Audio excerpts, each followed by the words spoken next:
Mystery in the Air, starring Peter Lorre, presented by Camel Cigarettes.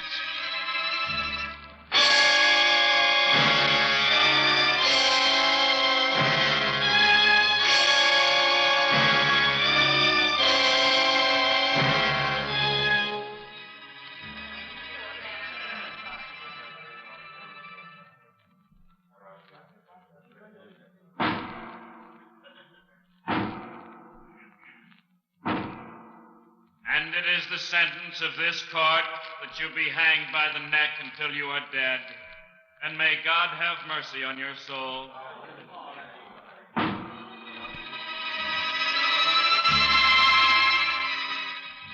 No, I neither expect nor solicit belief for this wild story. I would be mad to expect it yet.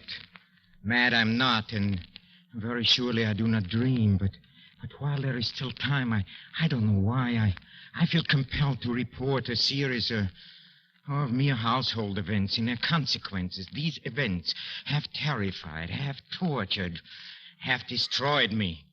Perhaps some are more calm, more logical, but certainly far less excitable than I will be able to explain them. I cannot. I can only tell you the facts, and that I have to do today because tomorrow I die.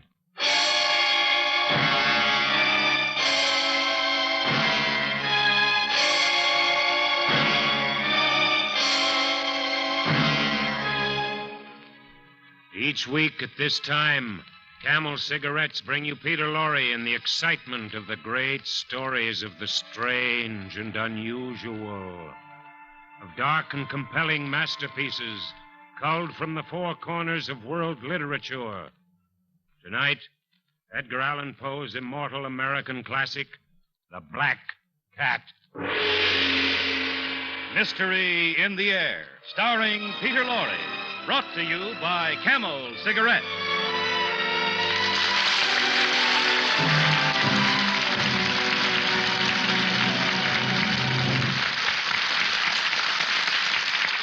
Experience is the best teacher. Try a Camel. Let your own experience tell you why more people are smoking Camels than ever before.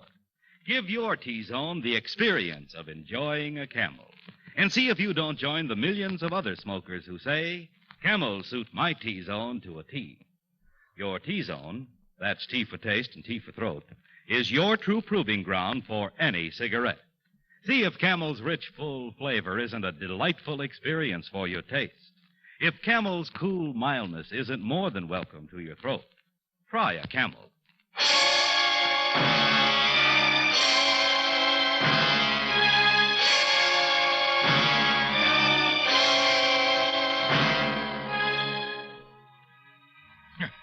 No, believe me, there was nothing, absolutely nothing in my childhood which forecast the terrible events that were to come. No, as a child, I was very gentle. I got along well with everyone, but most I liked animals, yes. All kinds of animals. And then I married quite young, and I was very happy to find that my wife shared my feelings. Very soon we had quite a collection. Oh, we had birds and goldfish. We had a dog and some rabbits, and we had a cat. I'll never forget the day my wife brought it home. Hello. You're home so early. Look, Charles, look. Look what I brought. Oh, look at it. Oh, the little kitty. Where did you get it, darling? Oh, the poor little thing. Some dogs were chasing it, and I just rescued it in time. Yes, It was so frightened. Yes, but it isn't frightened anymore. Oh, it seems to love you, Charles. Then that's not strange. All animals do. Yes. Nobody's going to hurt you, kitty, no. How about some milk, huh? Yes. There, you see? Oh, you must have been very hungry. Yes. Hey, what's your name, huh? I don't suppose he has a name. He is so young. I don't think he belongs to anybody. Well, then we have to give him a name. You mean we can keep him? Keep him? What are you talking about? He has no home. We can't turn him out in the streets, can Oh, we? Charles, I was hoping you'd let him stay. Of course, but he must have a name. Yes, let's see. Oh, yes, black. Yes, all black. Beautiful. Not a single white mark. Oh, I have it. He's as black as the devil. Let's call him Pluto. Huh? Yes, we'll call you Pluto.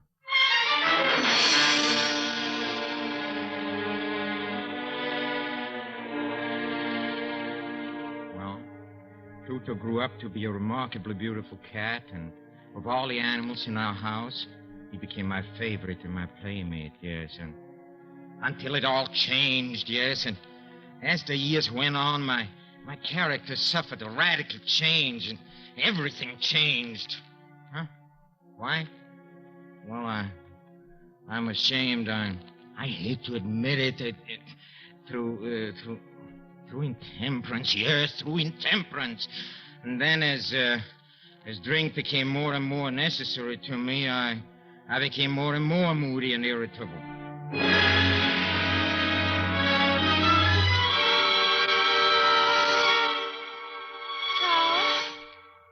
Where are you going? I don't have to tell you where I'm going. Oh, Charles, what's happening What to do you mean, what's happening to Well, me? you never used to go out every night to those vile Please places. stop nagging. Stop it. I go out because I can't stand listening to you. Nag, nag, nag all day long. I don't know what's come over you. There. See? Why don't you learn from Pluto? It's only a cat. He doesn't ask me where I'm going. Yeah, that's right. You never do, no. Come here, Pluto. Yes, I like it. Come here. Be careful, Charles. Don't pick him up like that. I'm Don't, you're not hurting hurting him. I never hurt him. Ouch! He bit me. He bit me. You never mind. I'll show you. Don't, Charles, don't. I'll show you, beast!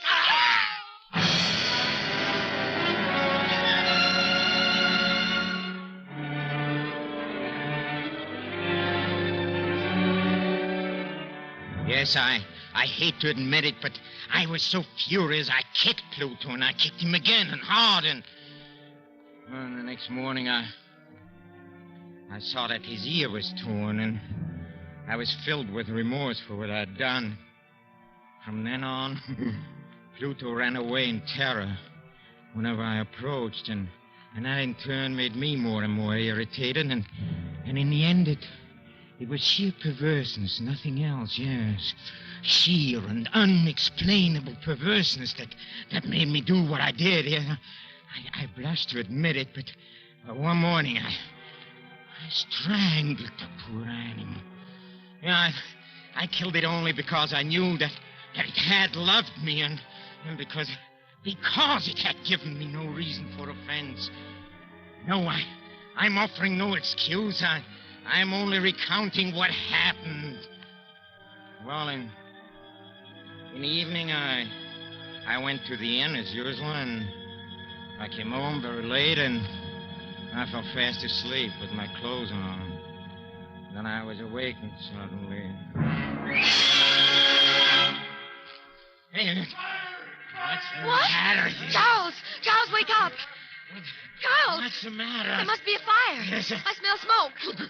Good heavens, it's our house. Oh. Our house is burning. Come on, darling, come. We'll be trapped. Come on, hurry up. Quick. Oh, the stairs are on fire. Everything. I can't. Don't talk, sweetheart. Perhaps I can get you through the flames. Don't breathe, darling.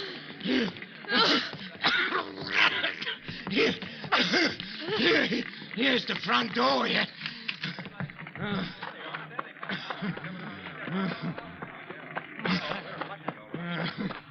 We made it. We're safe. Oh, Charles. Look, our house. Anybody else in there? No. Nobody else. It's just as well. Never could get them out now. Are you the owner? Yes. That was our house. Well, you haven't got much left then. We can't save it now. Stand back, everybody. The roof's going to fall in. Stand back. There it goes!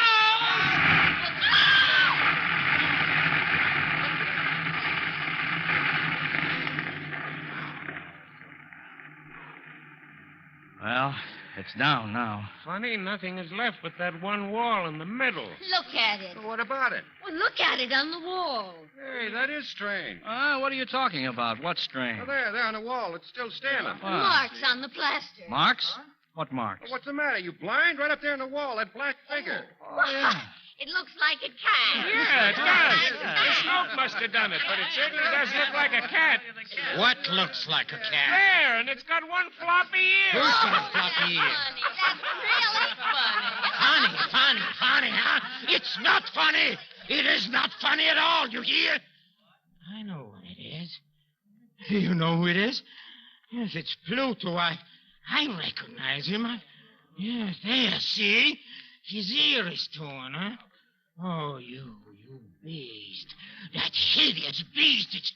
It's come back to haunt me. Leave me alone. You hear? I can't stand it. I can't. Get some water, somebody. This man's fainted. In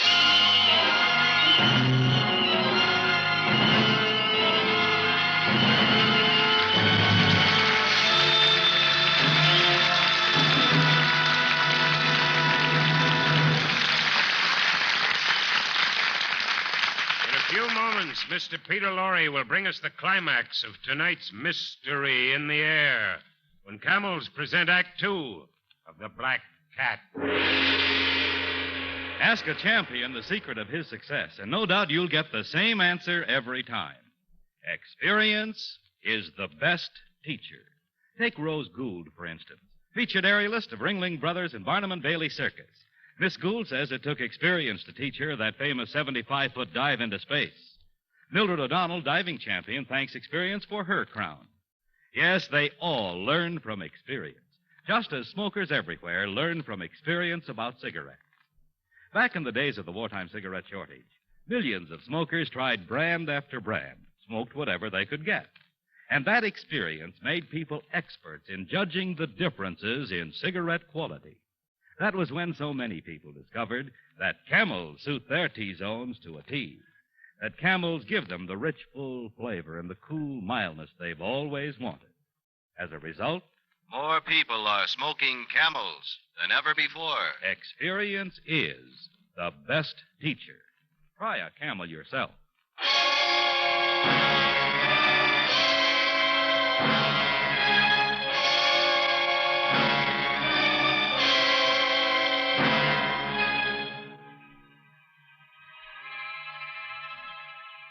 The black cat is dead, killed by its master. The house is burned to the ground, with everything in it completely destroyed.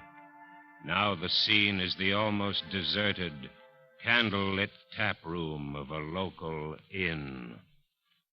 Don't you think you'd better go on home, sir? It's getting late. Home, huh? You should see the terrible place where we're living now. Yeah. Yeah, I heard you. Lost everything in that fire. Lost everything. Yes, I lost everything. I lost my house. I lost everything. Well, how about that black cat of yours you used to talk about all the time? Huh? What was his name? What was his name? Pluto. Oh, yeah. Yes, Pluto's gone, too. Oh, I tell you, I miss him. I miss him very much. And if you miss him that much, why don't you get another cat? Give me a drink. Ah, it's getting pretty late, sir. I mean, well, won't your wife be expecting you? Give me a drink. Yes, sir. I'll have to fetch another bottle. Why don't I get another cat, huh? That's what you said. Well, why don't I? No reason I shouldn't. There's no reason to be in the deeps of despair just because of a cat. If I get another cat, maybe I'll be able to forget her. What's that? Oh, there's a cat now. Yes, it's sitting on top of the table. Black cat, huh? That's strange. I've been staring at that table for 5 minutes. I could swear there was no cat on it. Hey, where did you come from, huh? Oh, you're a beautiful cat, yes. You're just as black as Pluto. Yeah, except you got a splotch of white on your chest. Yeah. That's right. Yeah. Oh, yes, come. Come, sit on my lap, huh? Oh, yeah. Kitty, yes, you're a nice kitty. You're a nice cat. Yeah. I like... Here you are, sir. Where did this cat come from? Cat? Oh, yeah. A big one, isn't he? I don't know where it came from. Or how it got in, either, for that matter. Never seen it around here before. Don't know what it belongs to? No. No, as far as I'm concerned, it belongs to you if you want it. Can't keep it here. My wife doesn't like cats. Especially black ones. Like cats, huh? How stupid. Yeah. Say, I want it. Yes, sir. I want it very much. I'll take it home with me right now.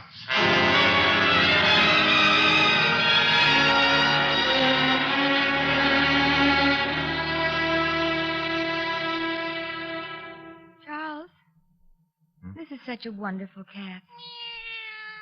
Just since last week, it's made itself so much at home. Well, you'd think it had lived here always. Yes, I've noticed that. It reminds me so much of Pluto. Yes, but this one has a patch of white on its chest. Don't forget that. Yes, that's right, dear. But I can't help wondering. I wonder what ever became of Pluto. He disappeared the day of the fire. I know he disappeared, and... well, maybe he knew the house was going to burn down. Oh, see how it loves you. It's rubbing against your leg, just the way Pluto used to. Pluto! Stop talking about Pluto! Darling, I didn't mean anything. I'm sorry. I'm sorry, dear. I always talk about how much this new cat resembles Pluto. It just makes me nervous. Look, actually, there's hardly any resemblance at all, really. Except that they're both black. This one has a white patch on its chest and... Oh, the poor thing. Charles, look, his ear is torn. Huh? See? What? Here under the fur. Oh, I never noticed that before. Neither did I. Why, it's just the way Pluto's... I mean... Go ahead, say it. It's torn, yes. Just the way Pluto's ear was torn when I kicked him, huh? That's it, isn't it? Well, he must have been in a fight or something. But it's curious we didn't notice it. Curious, huh? You have no idea how curious it is. No idea. Get that cat out of my sight. Charles, you're mad. Get it out. How can you of act that way sight. about a poor dumb animal? Take it Especially out one of that here. loves you so much. Oh, now you frightened it, Take dear. away from me, you hear me? The way you talk, anybody'd think you don't even like the poor Like cat. it, huh? Like it. I hate it. I tell you, I hate it. I hate it. I hate it.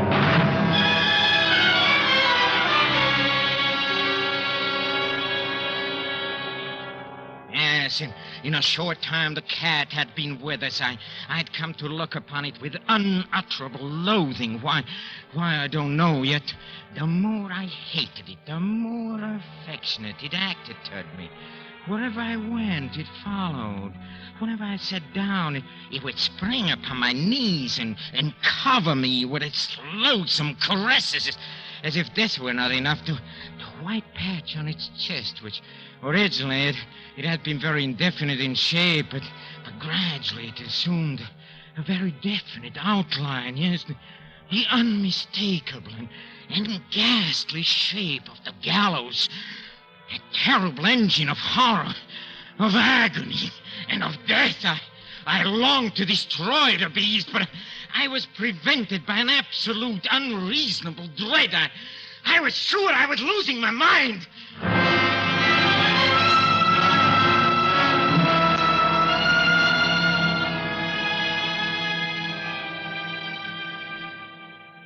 Charles, are you going out again? Yes, I'm going out. I don't know when I'll be back. Oh.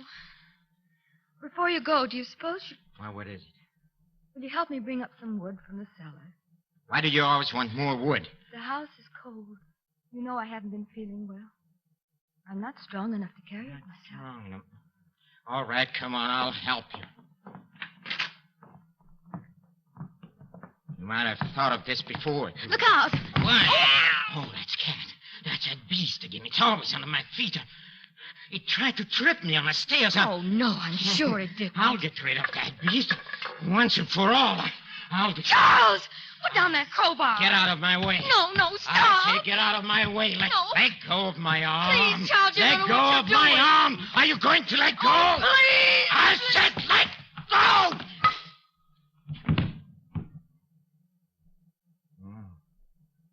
Why didn't you let me go?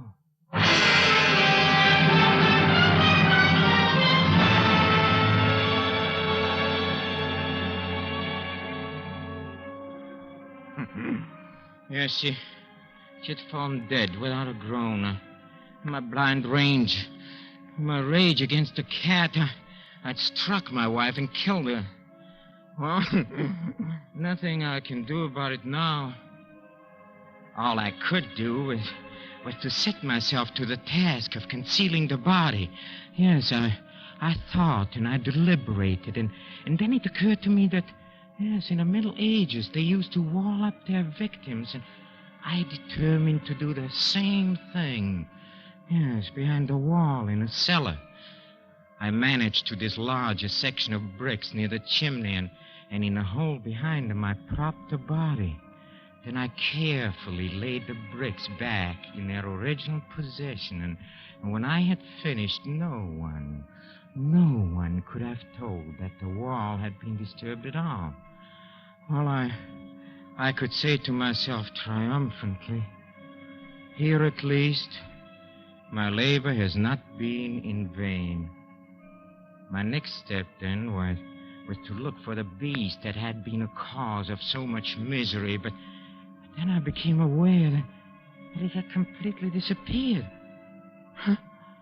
3 days passed, and still my tormentor did not appear. Oh, it's impossible to describe or to imagine the deep sense of my relief. For the first time in months, I slept, yes. I slept. Even with a burden of murder on my soul. Yes, some few inquiries were made about my wife's whereabouts, and the search of the house was conducted, but nothing was discovered. Oh, I finally could look upon my future secure.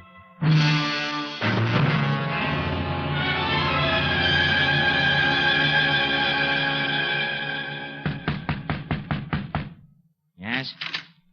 Good day, sir. Sorry to disturb you again, sir. No. It's you, Sergeant. Is there anything I can do for you? Well, they're still puzzled about your wife's disappearance. Puzzle, huh? Well, so am I. Well, some of her friends have been around to the police station. What's that got to do with me, huh? You've already searched the house twice. What do you want? Well, I know, sir, but, well, the captain sent me and the constable here to look around just once more, to be sure there's no clues been overlooked. This will be the last time, sir. Only a matter of routine. We won't bother you again. All right. Come in. Thank you, sir. Come on, Joe. Right. Where would you like to look first? Well, we might as well begin with the cellar. Cellar, huh? All right, yes. Right down these steps. I'll come with you.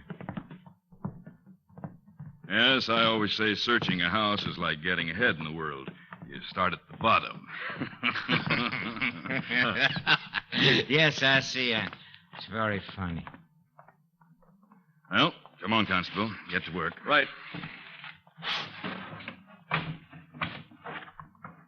While they searched, I folded my arms and watched. As before, they discovered nothing, but as they were about to depart, the glee in my heart was too strong to be restrained. I burned to say but one word, yes, just one word, by way of triumph. And as they started up the steps, I said, say, have you noticed, this is a very well-constructed house, you know. Hey, gentlemen, you're not going, huh? Yes, it's an excellently well-constructed house. You've never seen such a well-constructed house in a frenzy of my bravado upon that very portion of the brickwork behind which stood the corpse of my wife I rapped with my cane. But may heaven deliver me from the arch-fiend. What was that?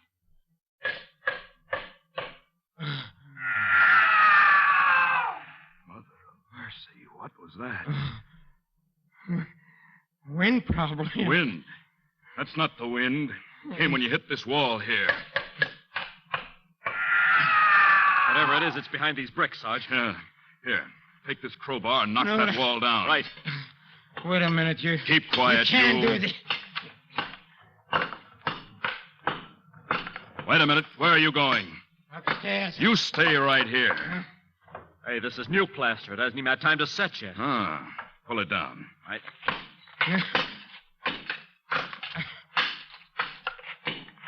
Here she comes. Look out.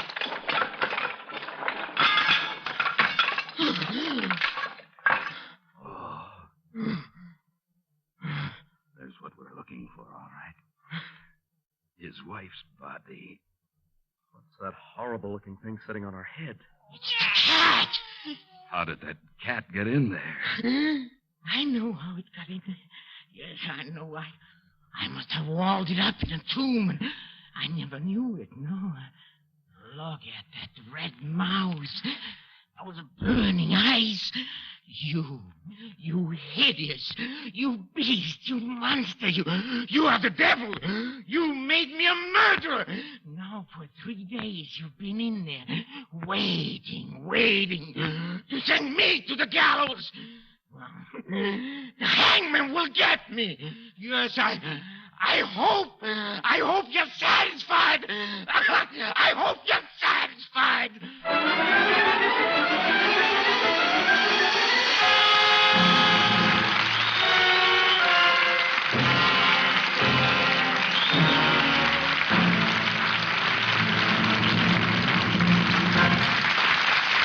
Each week, the makers of Camel cigarettes send free Camels to servicemen's hospitals from coast to coast.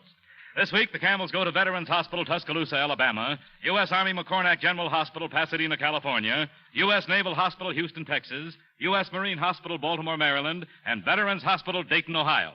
When 3 leading independent research organizations asked 113,597 doctors living in every state of the Union, what cigarette do you smoke, doctor?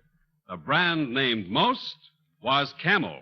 According to a nationwide survey, more doctors smoke Camels than any other cigarette.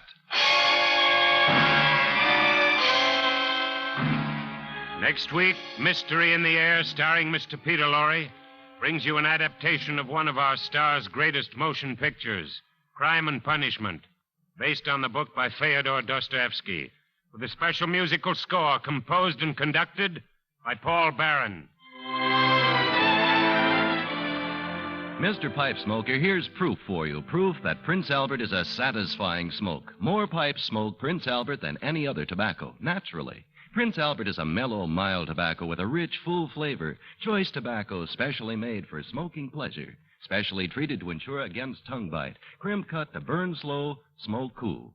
See if one pipe full of PA doesn't convince you that Prince Albert is your favorite, too.